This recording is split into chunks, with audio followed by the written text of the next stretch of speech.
She's a former FBI agent executive. She's also a lawyer, a Cook County prosecutor, a journalist. She is a corporate security training director, author of the book Stop the Killing, How to End the Mass Shooting Crisis. She's here to talk about her experience investigating mass shooting events.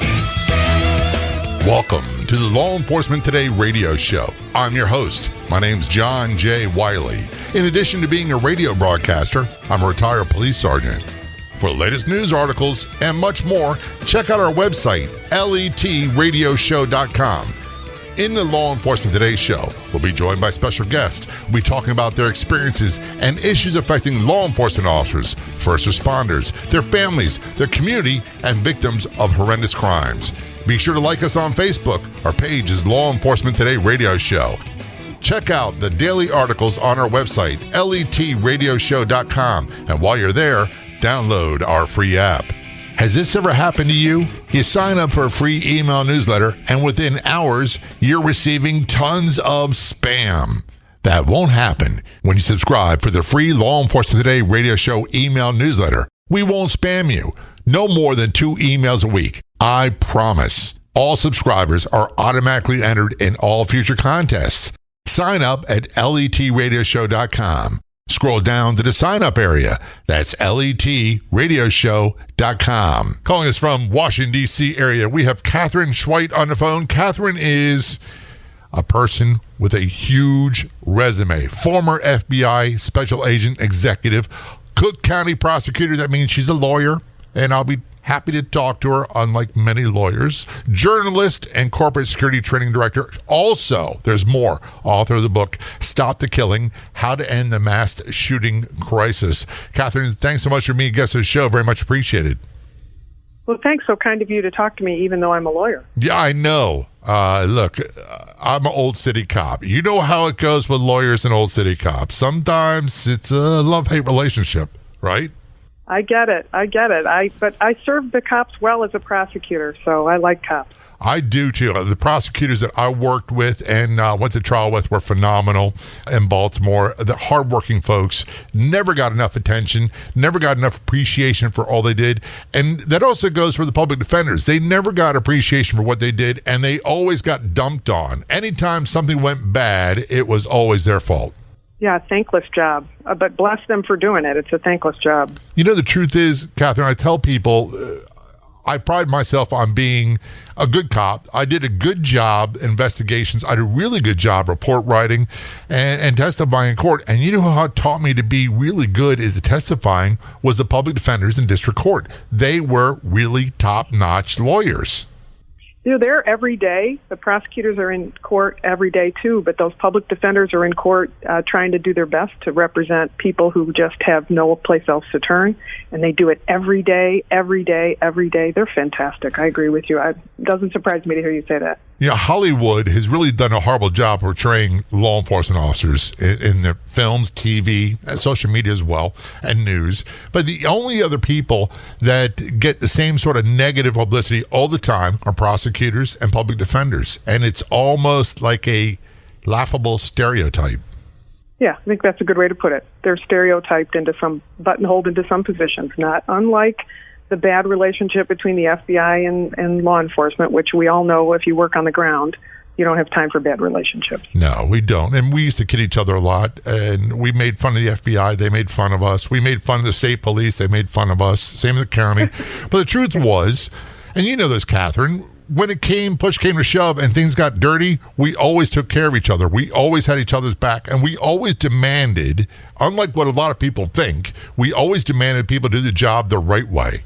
That's right, because you can't afford to make mistakes, right? I mean, that's what we know from working on the ground. I remember being a rookie cop, and the one thing that was taught to me early on was you don't want to be the cop. You don't want to be the bad guy that ruins a case, especially someone who killed someone or murdered a police officer. You don't want to be the one that did something stupid and emotional and got the case thrown out. So don't ever be that guy. Yeah, I have to tell you, when I worked in Chicago, as a prosecutor, great officers who came in, and I actually teach DePaul university, I teach the I teach the police officers in a master's program there, teach them evidence, and that's one of the things that we talk about in class is, make sure that you control those people around you too. Control your temper, control everybody else's temper, because, you mess a case up, and nobody wants to have that happen. No, you certainly don't want to be the one ethically that does something wrong. You don't want to be the one that does something stupid. We all made mistakes. Sometimes our emotions got beyond us, and that's, I believe, the squad concept really helps rein you in when you have that going on, because everybody has a bad moment. Everybody has a bad day. And as long as you make mistakes doing your job, that's one thing. Without beating this issue into the ground, this whole blue line wall of silence thing, I've never experienced it. I don't know if anybody else has, and I'm not sure when it faded from the American lexicon, but it's been gone for a very, very long time. One of the interesting things about your career, Catherine, you mentioned it. You teach police officers. You're a lawyer. You're a former FBI agent. And by the way, an author as well, and an investigative security consultant. Where do you find time to get all this done? Well, I think it just kind of means I can't keep a job, Jay. That's what I'm thinking. So I do work. I thought when I retired from the FBI in 2017, I'd have more time to do the other things I wanted to do, but I spend a lot of time at my office at home. So I dig it out. I think because I'm a mission-oriented person. I'm kind of a do-gooder, and I just want to help where I can. Very briefly, tell us about your law enforcement career in the FBI. Well, I was born in Detroit, hurrah, and worked in Chicago as a prosecutor, as you mentioned. And then while I was there, went to law school, and then had a cousin who was an FBI agent, kind of talked me into applying. And so I joined the FBI, was assigned to our Milwaukee office, which is one of our smaller divisions. It covers the state of Wisconsin. Really did my groundwork there, like what it's like to be a rookie. I was working national security matters, international terrorism, and bank robberies, white supremacist cases, a lot of white supremacist cases. And then I got asked by the boss, which means I was told, to supervise the terrorism desk. And that happened to coincide a week before 9/11. I was the acting supervisor handling terrorism and pretty much started drinking by fire hose as we dealt with the reactions from 9/11. I went from there to one of our satellite offices, a resident agency where you handle everything from anybody who walks in off the street to big terrorist incidents and international incidents in coordination with other federal partners and local officers. Sometimes, primarily, you're the only federal agent there, so you got to rely on great relationships with the state and local police officers and the tribal officers. Then I went out to Washington to work counterintelligence, national security matters in Washington, and in both FBI headquarters and in our field office there in Washington, D.C., which is where I really became exposed to, what I do now, which is mostly mass shooting activities, but both in headquarters and the field office. And as I moved through my supervisor positions and different, authoritative positions that we have lots of names for that don't mean anything to the general public, I managed more and more people through, just as I rose up in the ranks, and I ended up in the last 5 years as an executive in charge of the FBI. So created the FBI's national security program that's with regard to active shooters, these mass shootings, and looking for ways to solve that and to help support state and local officers who really are at the front of the door when the shooters come in. So you really worked your way from the ground level up. Yeah, I think that's kind of a little bit the way that the FBI works.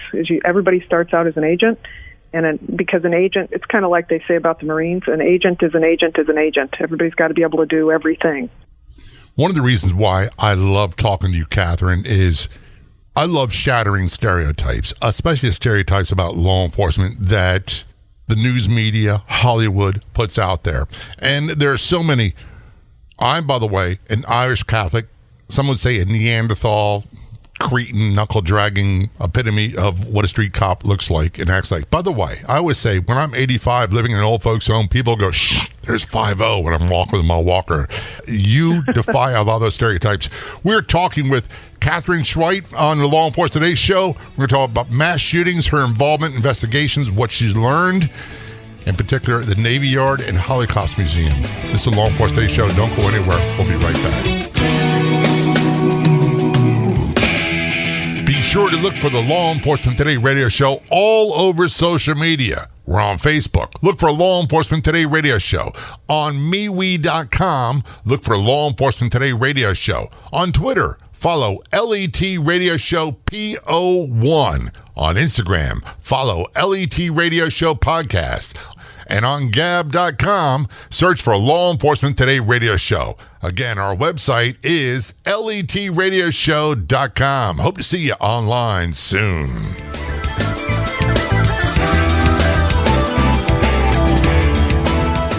Check out the Change of Culture podcast, hosted by Autumn Clifford, a female cop. You can also find her on Instagram and TikTok. Look for Officer Autumn. Search for Autumn Clifford on Facebook, and her website is autumnclifford.com. Back to our conversation with Katherine Schweit on the Law Enforcement Today show. She is a retired FBI executive. She's agent. She's a lawyer, Cook County prosecutor. She is a security consultant, also a professor and author of the book, Stop the Killing, How to End the Mass Shooting Crisis. During your career in the FBI, before we went to break, Kathy, you started talking about you became involved in investigating, overseeing, and learning as much as possible about mass shooting situations. And one of the ones that I do recall, and I'd love to say vividly, but I don't recall like I used to, was the Holocaust Museum in D.C., scene of a horrible, horrible event. And you were involved in investigating that one, weren't you? Yes, I was. I was working in our Washington field office at the time. That shooting, as you recall, was in the summer 2009. So Washington, D.C., hot, steamy summers where, tons and tons of school kids in town and tourists in town. So it was quite an event. And there's a potential for a tremendous amount of loss of life. I do remember some people did die and some were injured. What was the overall casualty count? Yeah, let me give you just a background, to refresh yours and the listeners' recollections. We had a incident that occurred right around noontime. It was almost 1 o'clock, but just in that noon lunch hour. We had an 87-year-old man who drove up in his car, parked right in front of the building in the parking lane in a very busy road, got out of his car and walked into the building. And as he walked into the building, he raised a shotgun and killed a security guard. He was a special police officer. So these are law enforcement officers, not security guards. This is actually museum special police officer Stephen Tyrone Johns. The officers was working with two other officers who exchanged fire and shot the subject in the neck.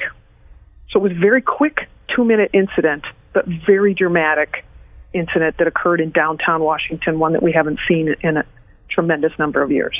And that's the type of environment where you wouldn't expect this sort of thing to occur. Exactly. And the building, like as many buildings in Washington after 9/11 and subsequent events, the building had security. The Holocaust Museum building has been opened. I think it was opened maybe 92. So it had been open for a few years, and good security in the front, good security in the back, just like all the other security where people would walk to magnetometers and things like that. And there had never really been anything like that. And I can tell you because I was there, the FBI had no known threats. There were no concerns at the time that were any specific threats. So it literally kind of came out of the blue, which is what happens in these kinds of shootings sometimes. And it's very unusual, and I'm by no means an expert, but it's very unusual to have a shooter that's elderly in their 80s that does this sort of thing. That's correct.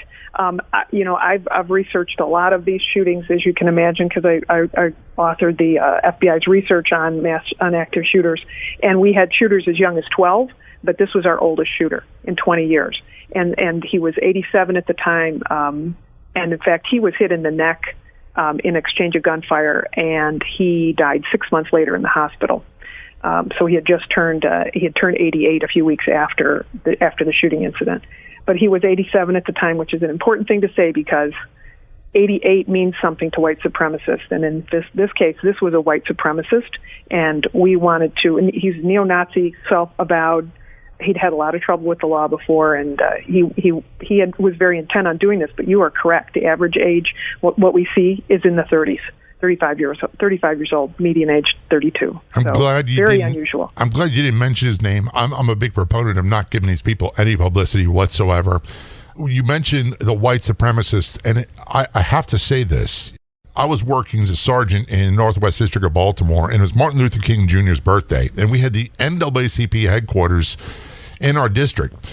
And a group of people had gotten a permit to do a protest/parade at the NAACP headquarters. What a lot of people realize back then, it was well off the beaten path, and people couldn't see it. And it was neo-Nazis, neo-Nazi skinheads, and KKK that were doing this. And I was the acting lieutenant in charge. Quiet day. And they wanted to go to a busy intersection to do it, which wasn't for the permit, or the permitted area.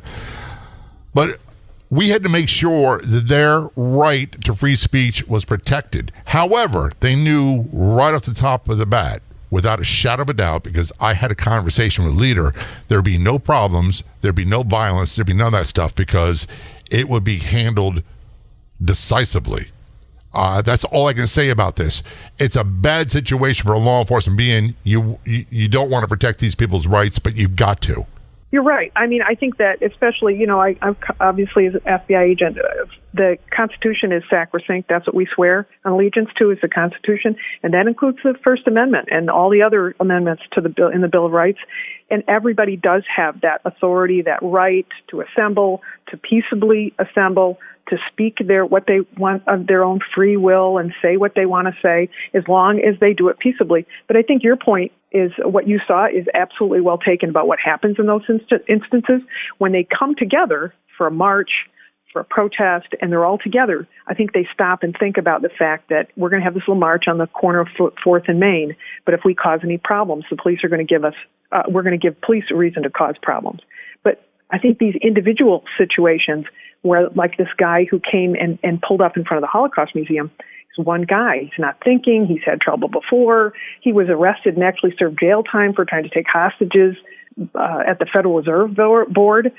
He didn't like their policies. And I think, it's easy to look at somebody like that and say, oh, this person is so down the drain and he's such a mess. But, if you look back in this guy's history, he's a college graduate. He was in the Navy. He commanded a PT boat. He worked as an ad executive. He had his own job in his own life, but then somehow it just started to go downhill, and so nobody caught it. And this is what the result was.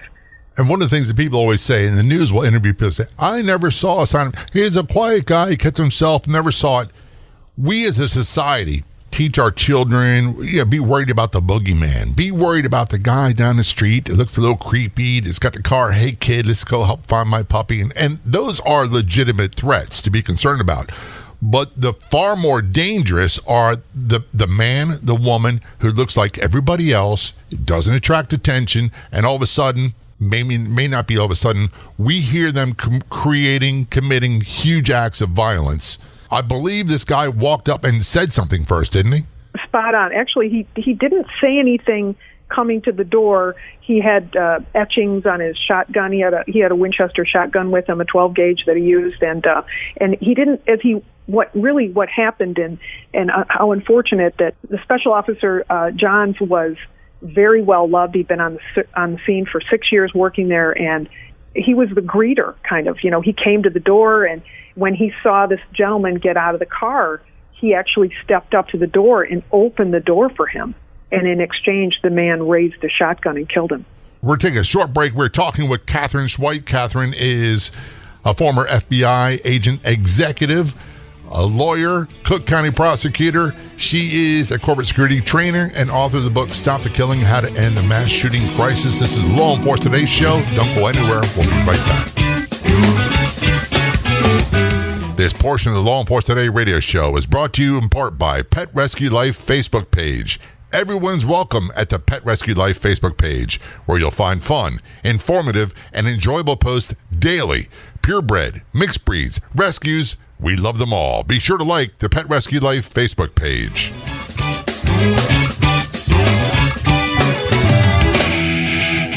During a conversation with Katherine Schweit. Katherine is a retired FBI agent executive. She is also a lawyer, Cook County prosecutor, journalist, corporate security training director, author of the book Stop the Killing: How to End the Mass Shooting Crisis.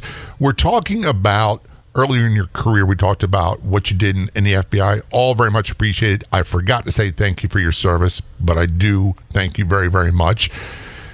One of the difficult things you had to deal with in your career was overseeing, investigating these mass shootings. And another one in the D.C. area that I do remember, again, the details get kind of fuzzy, was the Navy Yard shooting. A lot of people don't realize that aren't in D.C. a lot or live outside the Beltway, that the Navy Yard is a huge area with lots of people. And I believe the vice president's residence is not far from there as well either. Yeah, everybody who's anybody lives somewhere or walks around or drives by the Navy Yard, and it's very close to the Capitol building. And so it is a very high security area, and it's where, NCIS is, and it's Navy Yard. It's where the Navy is, not, for the most part. And so you're right. That was a terrible shooting too. I'd been promoted and moved into FBI headquarters by the time that the Navy Yard shooting occurred, where the Holocaust shooting was in 2009. The Navy Yard shooting was in 2013. But it too was a kind of a warm fall day, which I guess is better than responding to something in the snow or the ice and the rain, I say as a northerner. But it was a completely different type of situation than Holocaust, because in Holocaust we had a situation that was quickly over in 2 minutes. In Navy Yard, I was working in our Strategic Operations Command Center, and we were agonizingly listening to radio transmissions and trying to coordinate resources as the shooting went on for more than an hour, which was the longest shooting spree that we've dealt with. I remember hearing all kinds of reports, and this is one of the reasons why I suspect the police and the federal agents don't want to give out information until they have it nailed down. But they were giving out different reports of how many shooters. Was it one shooter? You have good memory there, because that's exactly what happened. There was a single shooter, but the reports all day long, law enforcement had heard there might be two, and one of the police departments involved was reporting that there were two. We were reporting that there was one. We were trying not to trump any local reports, because we try to coordinate everything through the National Capital Response Squad, which is a group of all the agencies in Washington, D.C. that respond together. They have common radio channels, which is, as a law enforcement officer, is so important. So we had great response, but that idea of are you looking for one shooter or two dramatically affects the way you go into a scene. An environment like the Navy Yard, where there's a lot of buildings, a lot of hard surfaces, it's not like a rural area where you have one gunshot. You have one gunshot, you have multiple echoes, and it can easily be confused as being multiple shooters.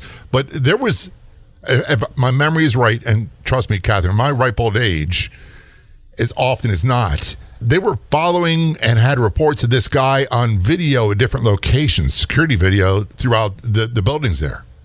Well, we did, but I'll tell you, let me tell you some of the good and the bad about this inside baseball. You're right. The building itself, Building 197, is about a 600,000 square foot building. It's an atrium building, so the ricochets and the sounds. This guy also had a 12 gauge shotgun, and so the sounds were just echoing in the building, and so it was very hard to know where he was. In fact, he started on the 4th floor and he went to the 3rd floor, then he came down to the 1st floor, and as that noise is going on. In fact, there are cameras all over the building, but I'll tell you what happened when you talk about protocols and what we learned from an after action.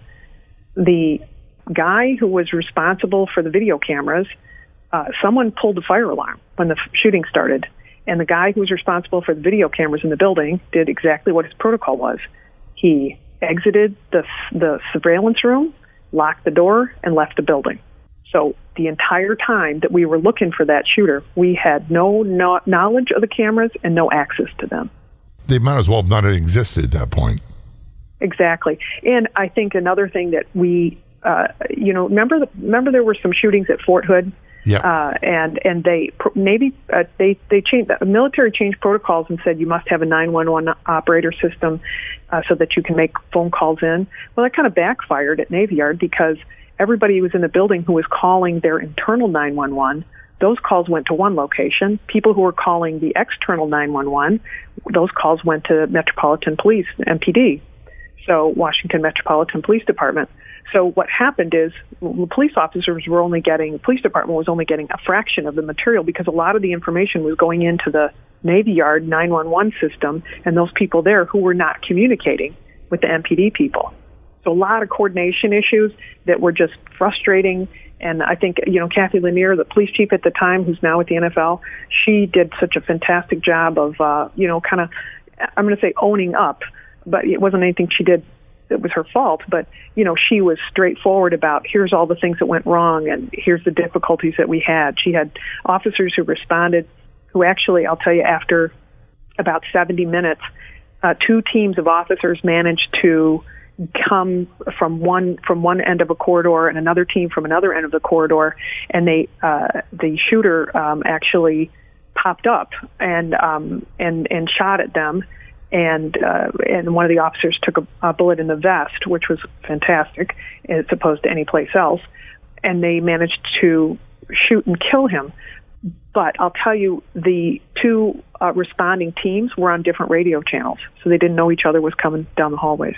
We had that problem too. And I know a lot of things changed after 9/11, but I remember policing in Baltimore where cops in the Northwest District couldn't talk to cops in the Northern District. And the other jurisdiction in the county, they couldn't. Now, at least we shared dispatchers, so we could pass information back and forth. But it was very difficult. And then you have 2 teams in a hostage or a barricade or an active shooter situation trying to locate the shooter, and they can't even communicate. That's really tying one hand behind their back. Oh, absolutely. And I'll tell you one of the most frightening, not surprisingly, I also did a cold brief. I did a hot wash with the command leader from the FBI who I know, and to see, okay, what did I not hear while you were down there? Because he was in operations command, operations on the ground, special ops command. And he said to me, I have never had so many people running at me and running towards a building at once. He said, we had 117 law enforcement officers inside the building and could not clear the building until we ordered everybody out of the building. They had officers who were tactical teams from MPD who were trained to active shooter response with 3 people on a team. They had off-duty officers from different agencies who ran inside with their Hawaiian shirts on and shorts and their baseball caps backwards on their heads, but they had a gun on, so they went in. So everybody's well-intentioned, right? But it creates this chaos that could have involved a tremendous amount of blue-on-blue. Thank goodness that didn't happen. Yeah, and I think that one of the things that we I think was probably fortunate is the shooter. He's 34 years old. He had some kind of long-standing mental health issues. They really weren't properly reported, and there was a lot of stuff afterwards about whether or not he should have been allowed in the building that day and things like that, and the troubles that he'd had. But he came with this Remington 870 12 gauge, and I might be wrong about it, but I think that he had 20 rounds in his pocket, and that was it. So, we've had a huge number of shooters that have come in with hundreds of rounds. And I think he had 20 rounds for the shotgun that he bought the day before. And that's the reason he went down to the first floor. And I'll tell you the sad part is that he went down to the first floor probably because he ran out of rounds. And when he took the internal stairway, which we saw later on film, he took the internal stairway and went down to the first floor. The security guard who was there, armed, had been told, stay by here, don't let him out of the building. But he had his back to the door where the stairway was. We're going to take a short break. We're talking with Katherine Schweit. This is the Law Enforcement Today Show. Trust me, you don't want to go anywhere. A lot of great stuff to cover. We'll be right back.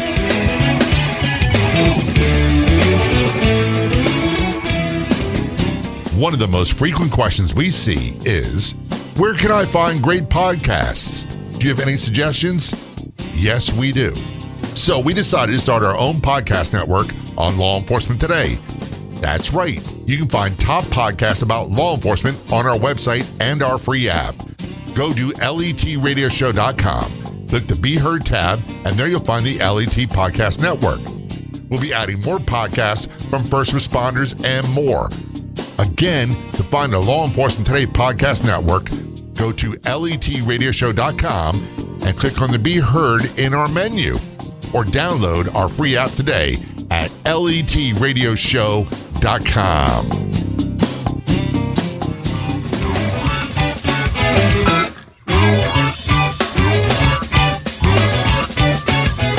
Current conversation with Katherine Schweit. She is a retired FBI agent executive, also a lawyer, Cook County prosecutor. She's a professor. She's a journalist. She's authored the book, Stop the Killing, How to End the Mass Shooting Crisis. Before we went to break, Katherine, we're talking about the Navy Yard shooting, and I had to cut for a hard break. You're talking about a security guard, a special officer, at the stairwell. The bad guy's coming down the stairs, and the special officer is being instructed not to let him out, correct? Exactly. The law enforcement, there are a tremendous number of law enforcement going into the building, and the law enforcement outside is trying to begin to coordinate who's going into the building, and they turn to this gentleman and say, if you see him coming down to the lobby, don't let him leave the building.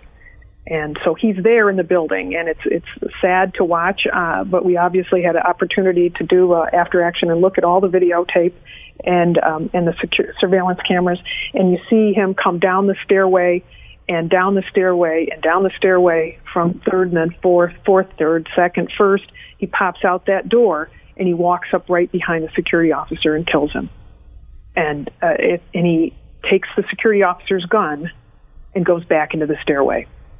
And when he goes back into the stairway, I think he gives a momentary thought to leaving the building. And the stairway has an exterior door also, which we know a lot of people fled from. And because the fire alarm had been pulled in the building, thousands of people had emptied out of the building. And the shooter, the killer, before he goes back upstairs, he opens up the side door, like looking out into the alley, thinking, maybe I'll just step out here, is perhaps what he was thinking. And there are so many people outside. He lifts the security officer's gun, fires one round, and then runs back inside. That one round kills an individual running away and shoots him in the head and runs as he's running away.